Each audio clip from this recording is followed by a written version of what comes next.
Om Purnamadaha Purnamidam Purnat Purnamudachyate Purnasya Purnamadaya Purnamevavasishyate. Om Shanti Shanti Shanti.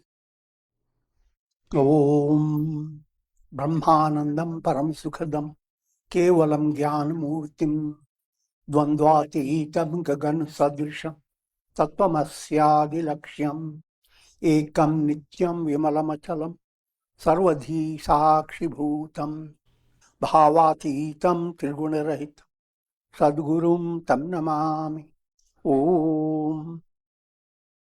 Adoration to Sadguru, who is Brahman, the giver of supreme bliss, embodiment of pure consciousness, one without a second, vast as the ether, infinite, eternal, beyond the three gunas and their modifications, the supreme preceptor.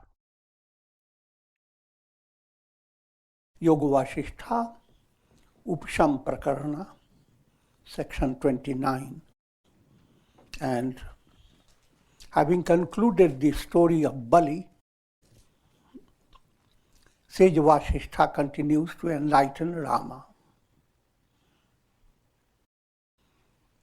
He renounced the deluded notion, this is delightful for me, and that is not delightful for me. This is desirable, but that is not desirable. This I love, but that I hate. This type of mind is the source of all misery. But that's what the picture of practical mind is. You unmind your inner resources and mind everything else.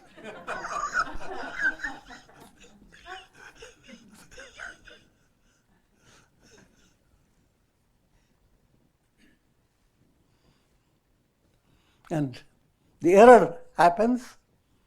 The mind is constantly shaken by like and dislike. So what is immediately present in your own personality, the source, God, that God is completely forgotten. You are living in your own world. A baby is in a mother's arms, well protected. But sometimes they start shouting and crying and jumping and kicking the mother.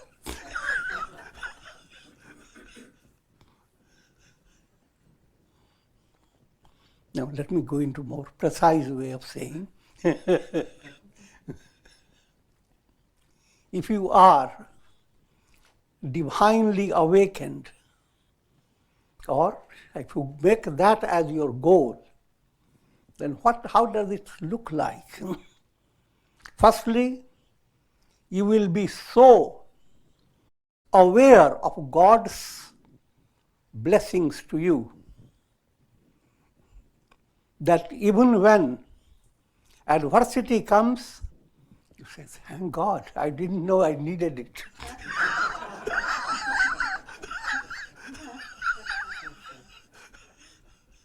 Glory to you.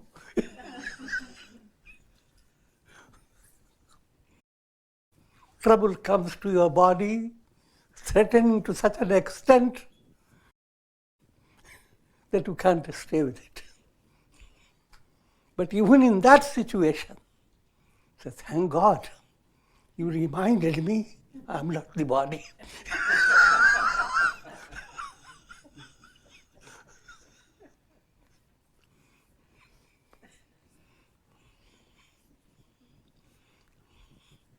And when mind likes something, there again,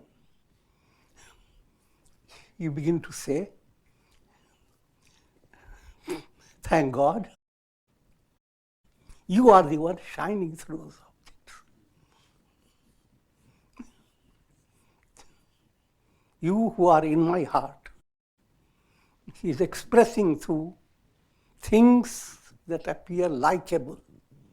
The likable ones are viewed by God behind them. So what happens? you do not develop agitated type of joy. Agitated type is called harsh. People become so happy and begin to lose control over themselves. That's what happens that's what people wait for. Little celebrations, little things are happening, birthday or festive days, people wait for it. And you don't have to wait for it every day. You want to drink something and someone lovingly brings you a nice cup of tea. It's harsh.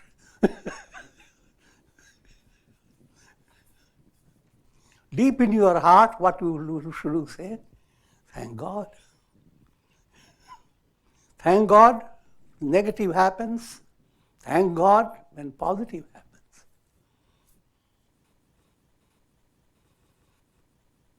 You tell God, look, I'm not duped by you. When positive happens, you are the one behind it. Negative happens, you are the one putting me into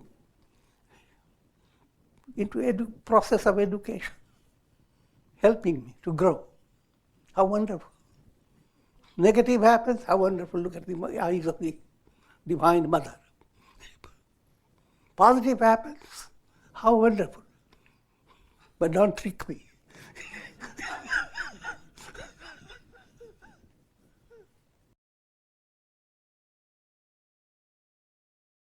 If that type of vision has developed, and you live by it day by day, so certainly ideal is never reached immediately. But your understanding, intellect can understand immediately. It takes very short time for the intellect to understand.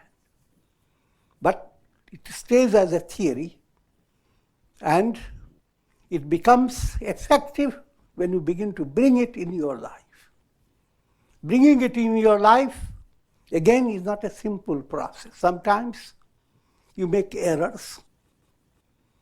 Then you learn from your errors. You say, God, thank God you made me learn lesson. So deep down you are not holding on to frustration. Deep down you are holding on to love of God. That's called love of God. That's called bhakti. And that bhakti gives you amazing shakti. And leads you on to mukti.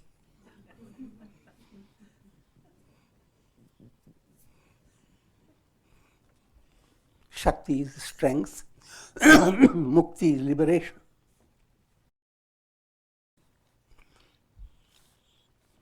Now coming back again, simple point, instead of allowing your mind to lose its energy over likes and dislikes are all changing situations. Allow your mind to have the understanding you can be serene. If mind is serene, the joy you are now gaining, you will not gain by no matter what you get from outside. Or whatever may happen, positive or negative. The joy that you gain is deeply fulfilling.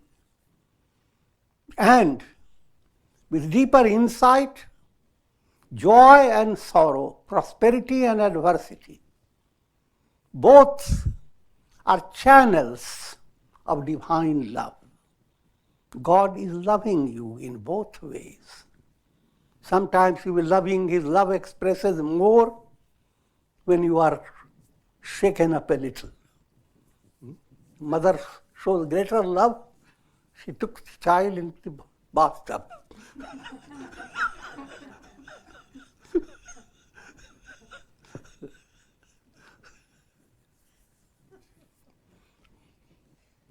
So that type of inner setting has to develop no matter how you understand it, no matter what religion you follow.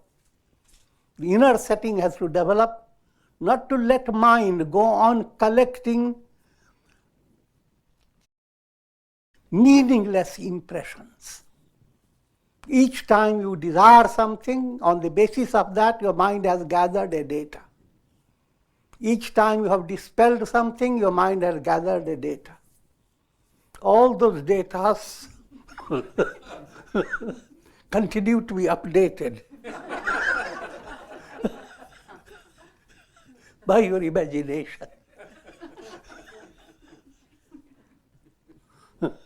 And the data of all data, your own essential nature, God within you that is showing miracle in every part of your body.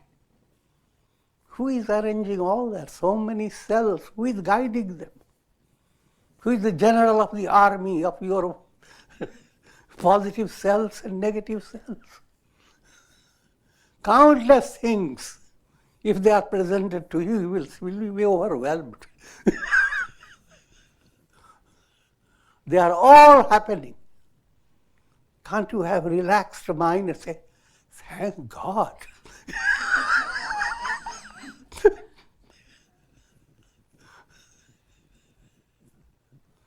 You are ever present with me.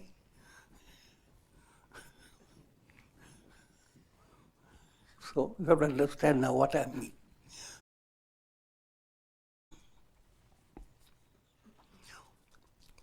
Wherever your mind goes, impelled by its distraction, from there bring it back again and again to the self that abides in the heart. Now your sadhana. See the trick of your mind. Mind is playing a foxy game. Switching your attention from what you are, from the reality that is constantly present, shining, switching your attention from the sun, directing your attention to the reflected suns and their miseries.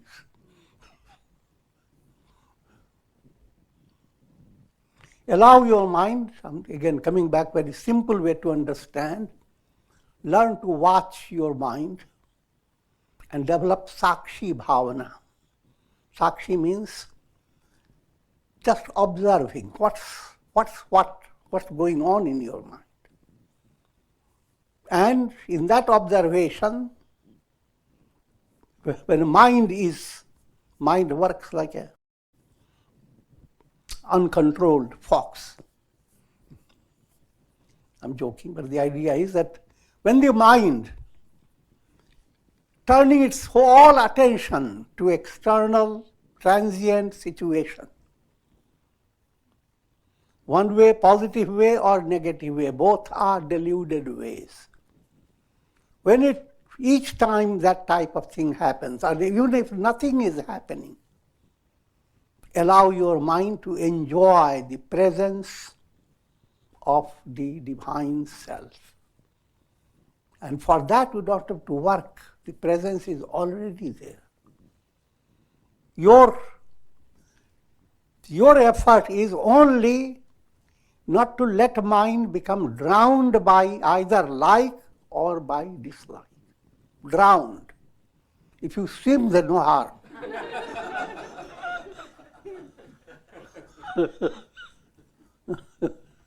Swimming is rather best, very healthy, but don't get drowned. Like and dislike, fine. Enjoy, be a good swimmer. Your strength lies in diving, not playing with the waves.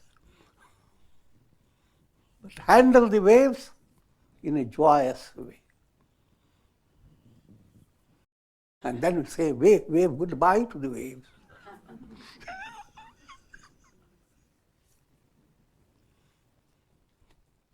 So this type of effort, practice has to go on incessantly, any time, all the time. In early stage, you have focused sadhana, you can do at certain times. In advanced stage, you don't wait. It's not the time for praying to sun god, sun is far away. I'll wake him up abruptly. That's joking.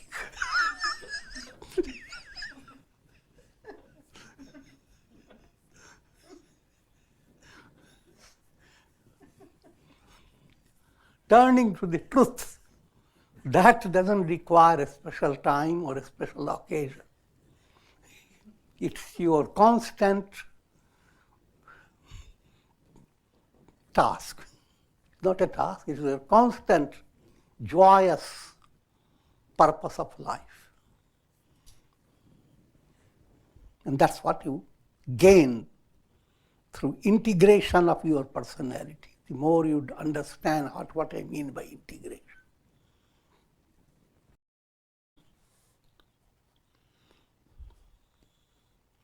Do not be like the ignorant who consider body as their only reality. That makes you terribly ignorant. If body is the reality, your mind is now completely ignoring your essential nature, the reality.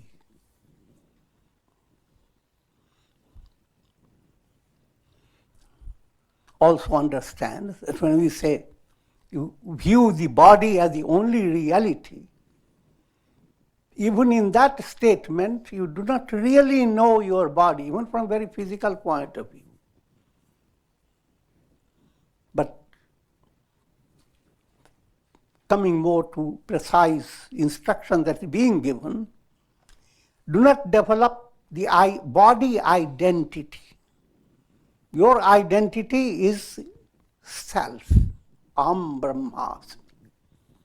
The aham in you is absolute reality. Soham asmi, I am, that am I. Deho devalayo prokto, jivo devah sada shiva. Tyajet ajnan nirmalyat, soham bhavena pujita. First consider your body set as a temple. And in that temple, you are all that you do are a kind of offerings, flowers. There comes a stage when you offer the entire body as a flower.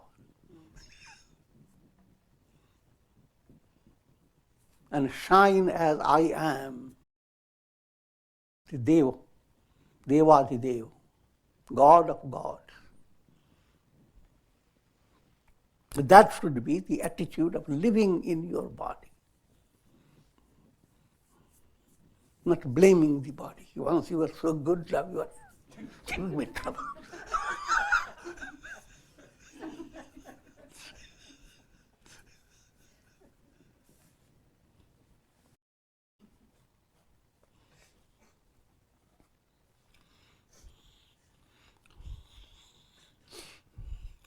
The Sanskrit word sandeh.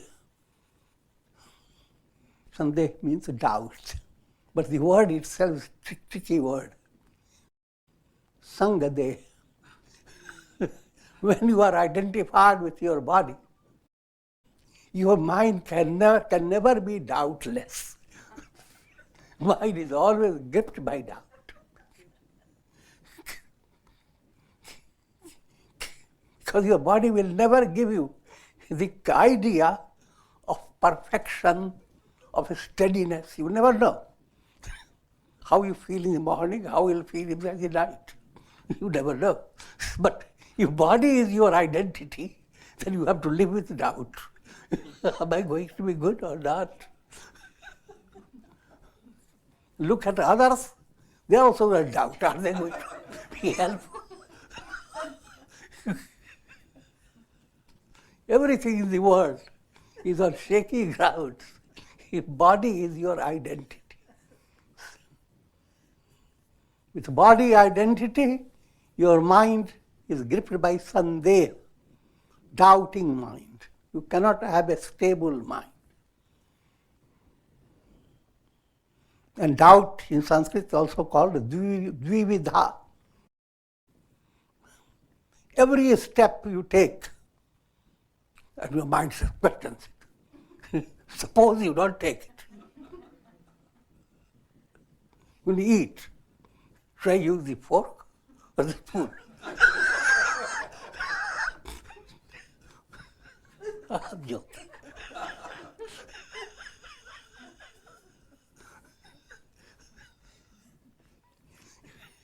So your mind loses the nourishment of faith, steadiness, trust.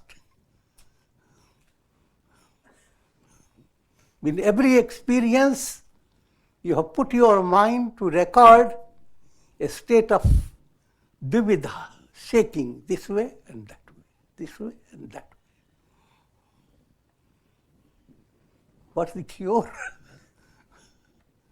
Connect yourself with God through satsanga, etc. Learn on the art of mantra, japa, prayer, and allow your mind to understand that as long as the mind goes on swinging in like and dislike, as long as the mind goes on viewing, holding on to a false identity of yours, mind-based understanding of yours is a false identity. Ask the mind, what's my trouble? The mind will say, you have not taken laddus for a long time.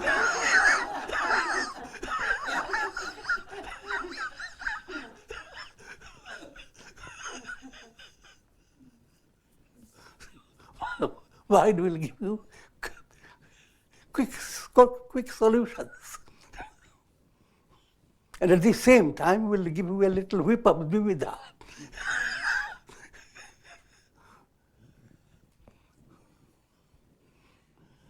That has to be corrected in a progressive manner. You can't correct it at once. But it should come into your understanding that this is your project. Your project is not to find an occasion of seeing your desire fulfilled and be very happy. Your project should be to bring the mind to a state when it is so serene that all the happiness of the world becomes little. Mind is like a lake, and if you calm it down, the sky comes into it. If it is distracted, then fishes and frogs, they become the reality of your mind. So either keep up with your family of fishes and frogs by like and dislike, or reflect the sky.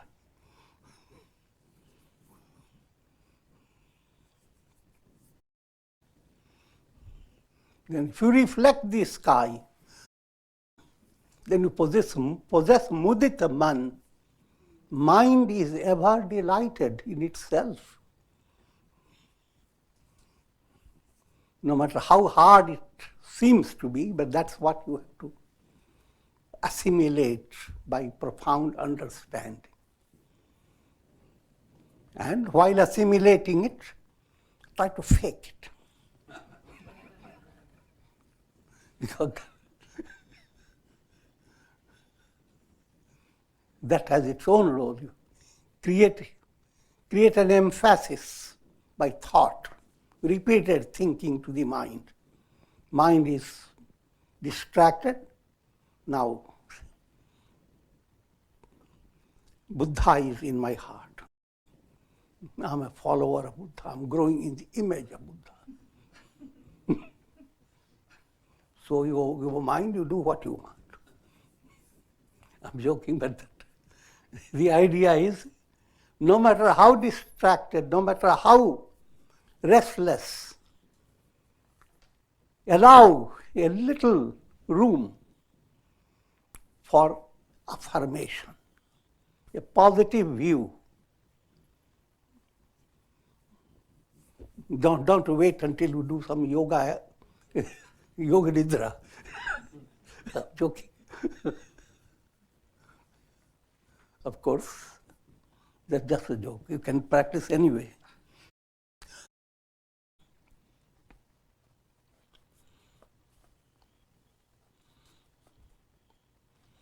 Now, when we say body as body identity, you must understand body relates to three bodies.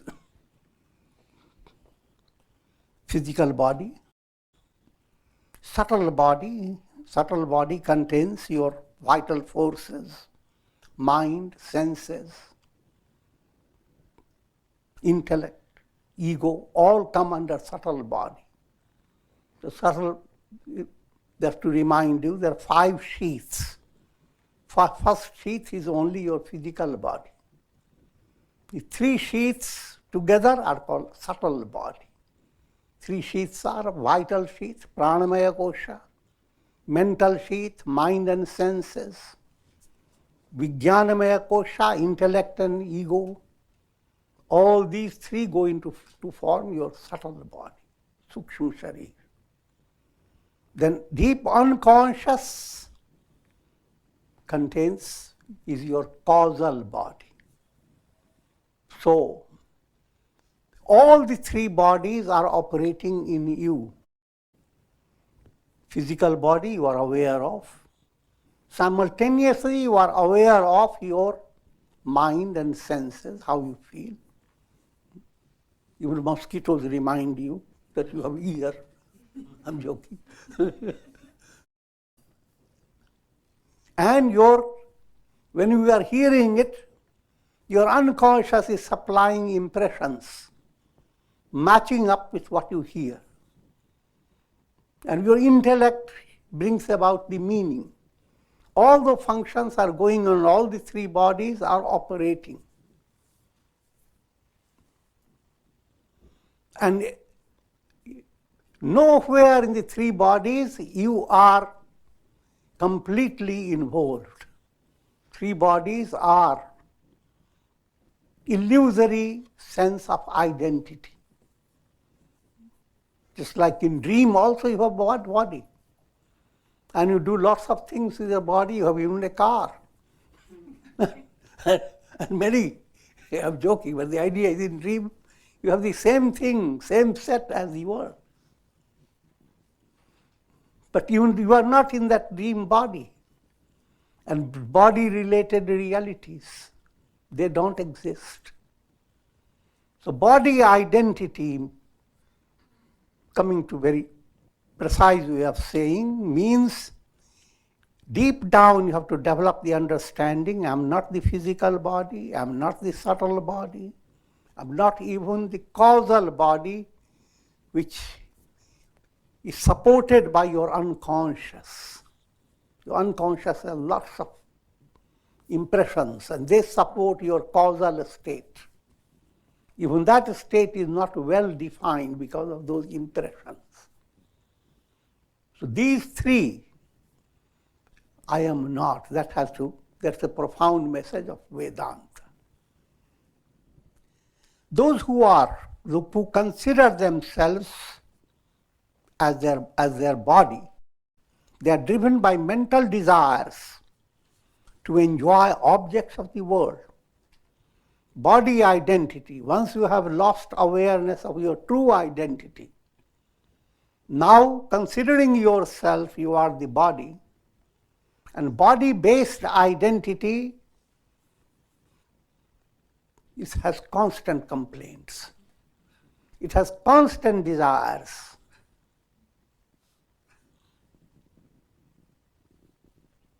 So therefore, if you are in that state, then you become puppets of the senses. Senses should be your puppets, but no. You become the puppet. And are subject to repeated births and deaths. And this is the most terrifying situation. Of course, people don't understand it. The cycle of birth and death. In one life, how much challenges you have to face. See, every life goes on, unending, if mind doesn't open to the higher truth.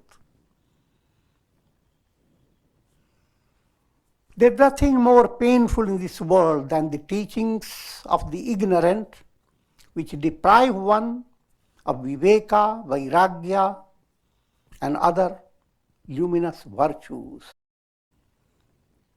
Now this is the advice of sage Vasishtha and the advice of Valmiki.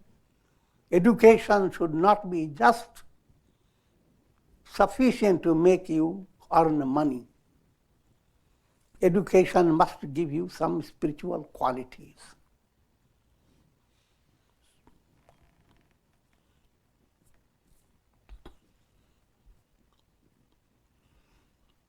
True education will give you vairagya, not to go after things that will derange your mind and dump your soul into muck. That's education. And other virtues. Viveka, discriminative knowledge. Humility, absence of pride, conceit, and all those virtues. If those virtues do not develop in your period of education, then your education is completely shallow, not worth the name. Therefore, the Sanskrit saying, Vidya dadati vinayam. If you are properly being educated, you develop inner humility.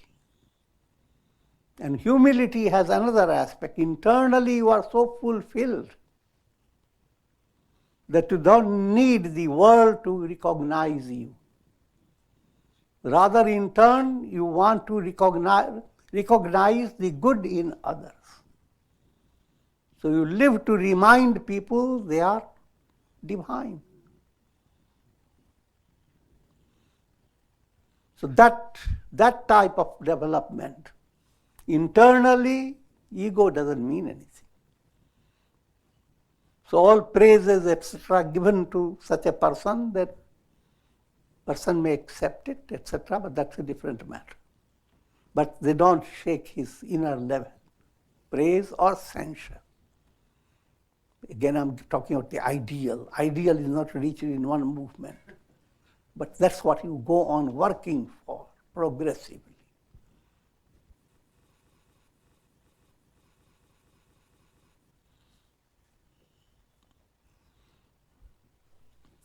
All spiritual progress, the best characteristic of spiritual progress is humility. Not humiliation type humility.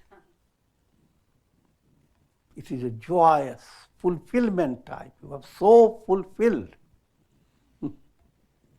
that you don't need others to recognize and say, oh, you are fulfilled, you are happy. You don't need that type of situation.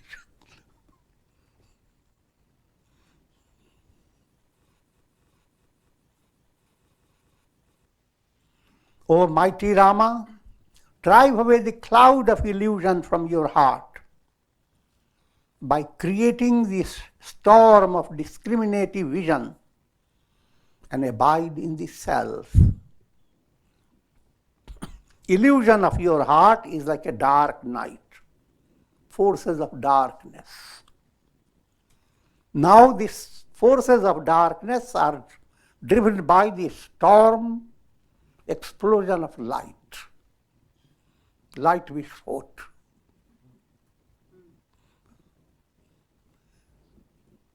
That's called discriminative vision.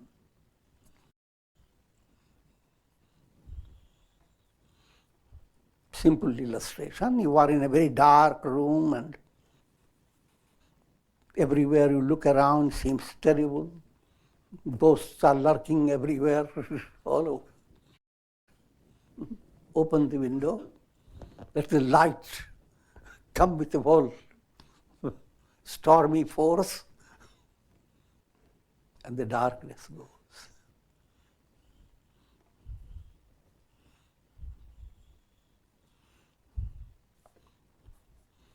Simple point to understand that when you begin to remove mala, gross impurities,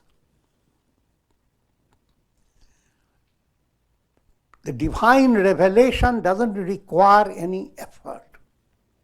It's already there. All that you do is open the window. Inside the room, everything that you have worked hard on it. If you have a picture of the ocean shimmering with the light of the moon, you have worked hard on it.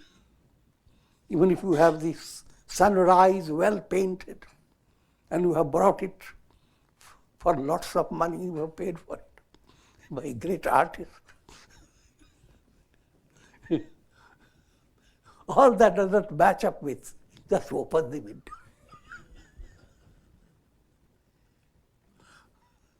All the paintings required a lot of work, but the reality doesn't require any work. That's called sahaj.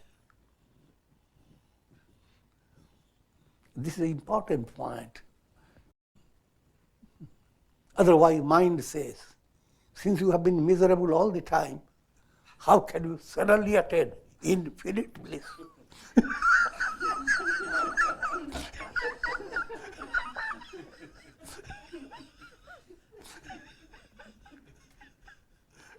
It's not for you to attain infinite bliss. Infinite bliss is waiting for you. All that you have to do is remove your mala, create a crack.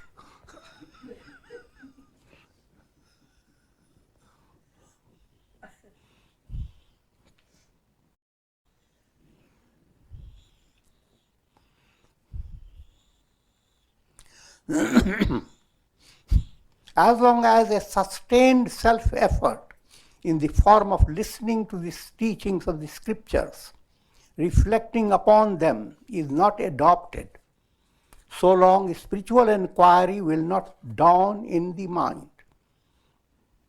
Spiritual, all that we understood, listening, reflection, that must go on, beginning with satsanga setting.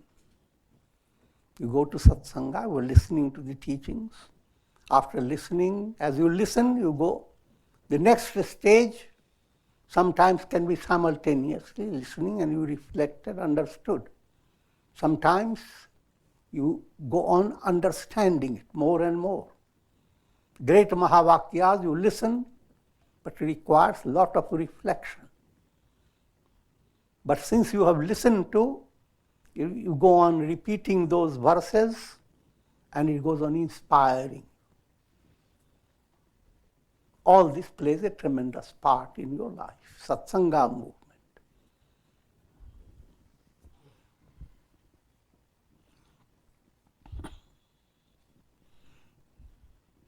And then I'm talking about the higher level of listening.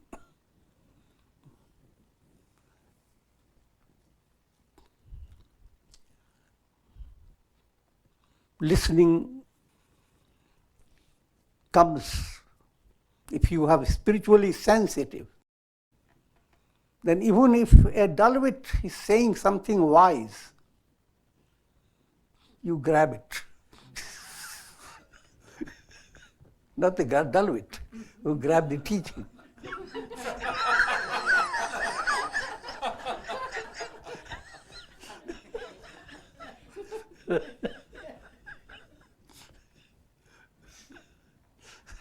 Your listening becomes so artistic that the world around you presents from many sources things that you should learn, things that can make you enriched, strong. The world becomes your multi-aspected guru.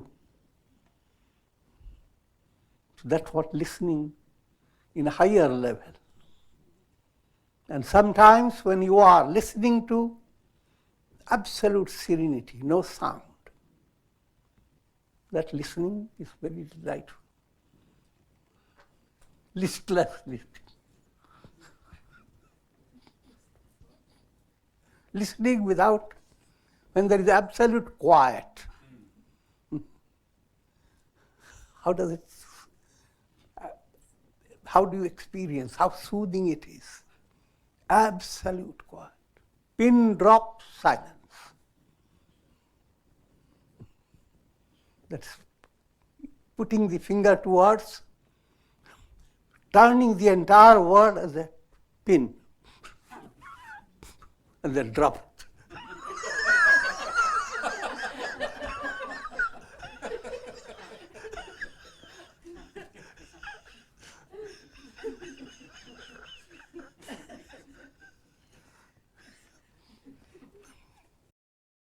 That's the profound mauna.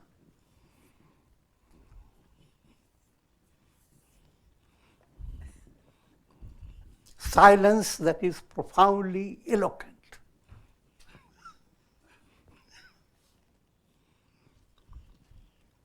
In this process, as you enrich yourself by listening, reflection, spiritual inquiry becomes spontaneous. That inquiry is, when you use the term inquiry, it gives you the picture of, you want to inquire about something, so go after a person, hold the person down, and bring your list, what are the things you want. That's inquiry. Spiritual inquiry, same word is used, but don't get confused. It is just like figuring out, are you hungry or not hungry? Hunger is direct experience. Now, it is not, I'm just giving you still allegorical language. Figuring out who am I, that's an inquiry. Where is this I am? And it's a very relaxed, mature mind.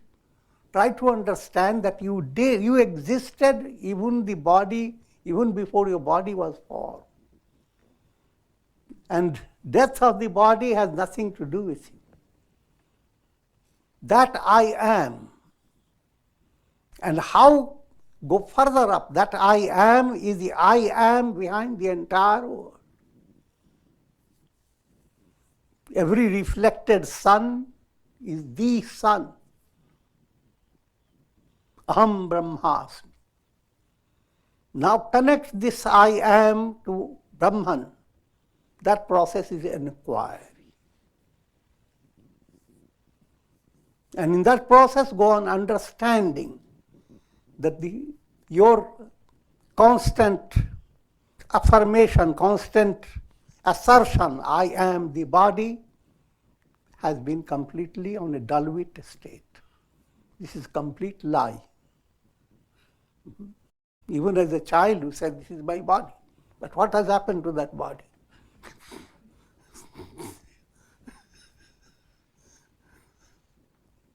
So don't be body to the body.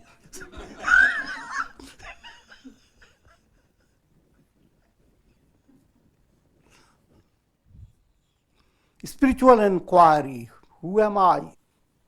That's the profound topic of Vedanta. And it should not be grasped in an intellectual way only. Intellect grasp means you are highlighting Rahu in you.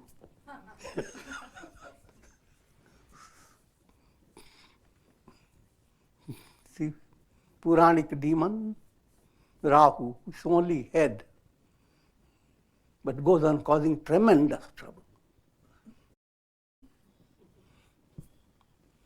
Or you become Ketu, only karma.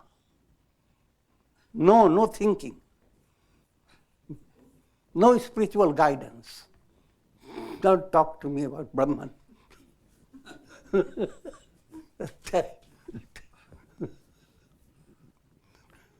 So there are two ways mind operates. Or when you are a sadhaka, your mind goes after.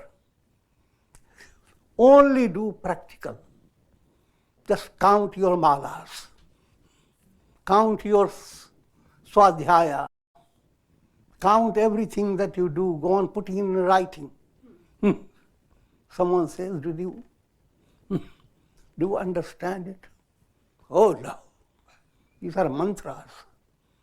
I'm going to please Shiva. And Shiva with his trident is going to help me out in my business.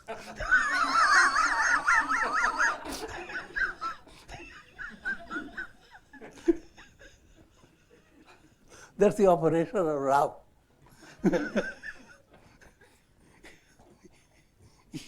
You deny the opportunity for your head. No head business. Or people who just want their head. No work at all. Stay. Wake up early in the morning, go in the office, which is at the very higher level of stories after stories.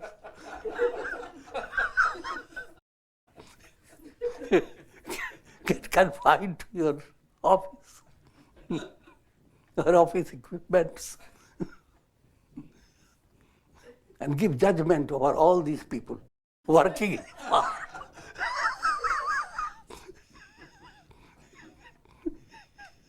How fortunate am I, not working in the field.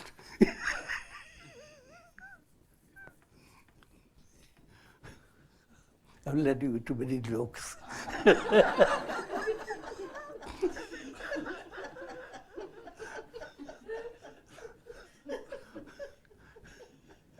message is both must come together.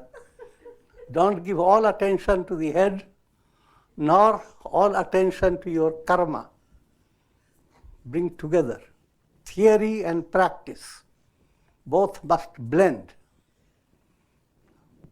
Then your sadhana is really successful.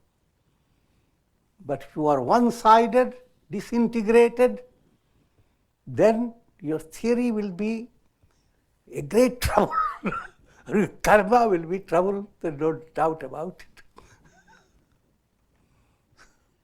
The Rahu and Ketu both are dangerous planetary conditions. And those conditions are based on your karma, your self-effort. If your self-effort is abrupt, then you are encouraging Rahu to take over you, or Ketu. I'm leading on to that direction. Therefore, O Rama, pursue the path of wisdom. Practice listening, reflection, inquiry. Cultivate the qualities of discrimination, dispassion, spiritual aspiration. Having cultivated them, protect them from the distractions caused by dullness, procrastination, and other defects of the mind. Enjoy the nectar of samadhi. Samadhi is communion with God, realization in this context, and ascend the rungs of the spiritual wisdom. Continue ascending until the seventh rung of Turiya is realized. Thus proceed on the luminous path of increasing joy until you are immersed in the supreme bliss of the self.